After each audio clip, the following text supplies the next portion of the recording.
Imagine a quiet, peaceful neighborhood where children play in the streets and families gather for barbecues on warm evenings.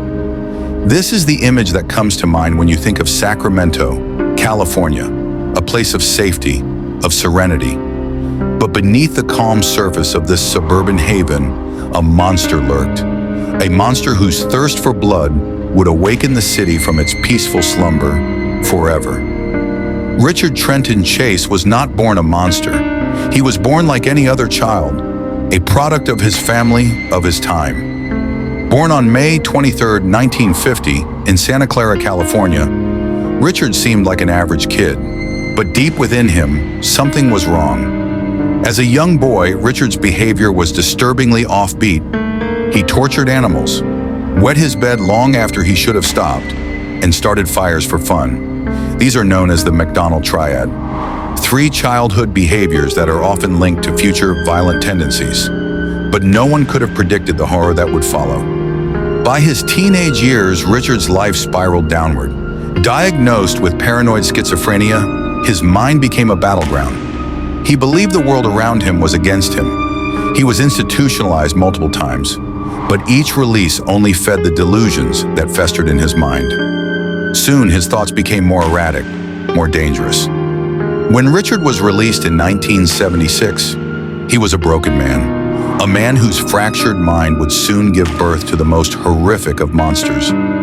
His mind, twisted by years of delusion, was ripe for the kind of violence that would horrify even the most hardened criminal investigators.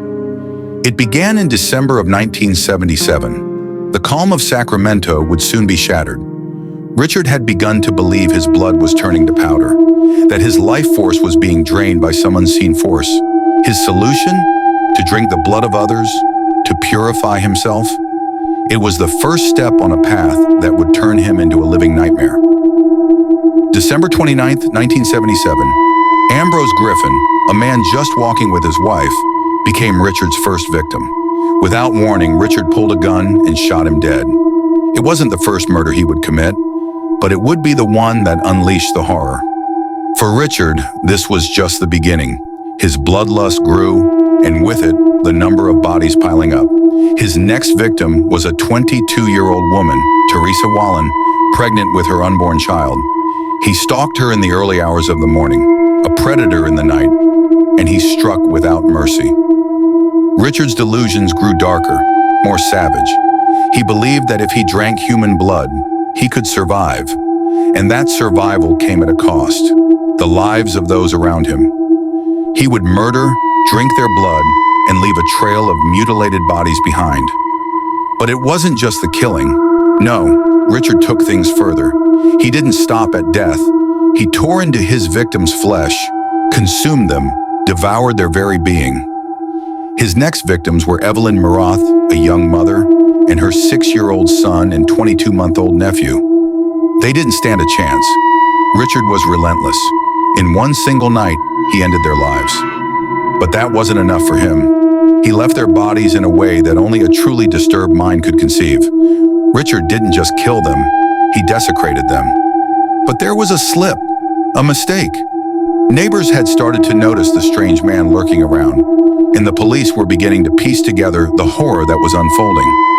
They found the blood-stained trail, but it wasn't until a neighbor reported a suspicious vehicle that Richard's reign of terror came to an end. What they found in that apartment was nothing short of nightmarish. Blood-stained kitchenware, human remains, and in that moment, the reality set in. Richard Chase, the vampire of Sacramento, was a cannibalistic killer driven by delusion. Richard Chase was arrested on January 23, 1978, and charged with 6 murders. In 1979, he was convicted and sentenced to death. His crimes were so grotesque, so beyond human comprehension, that they would be remembered for decades. And yet, Richard's story didn't end there. In 1980, just a year after his conviction, Richard Chase died in his prison cell. His death was ruled a suicide, the result of an overdose of antidepressants. But despite his death, the horror of his crimes would live on, forever etched into the history of Sacramento. Richard Trenton Chase, the vampire of Sacramento, will always be remembered as one of the most terrifying figures in the annals of American crime. A man whose thirst for blood led him to slaughter, to madness, and to a legacy of terror that will never be forgotten.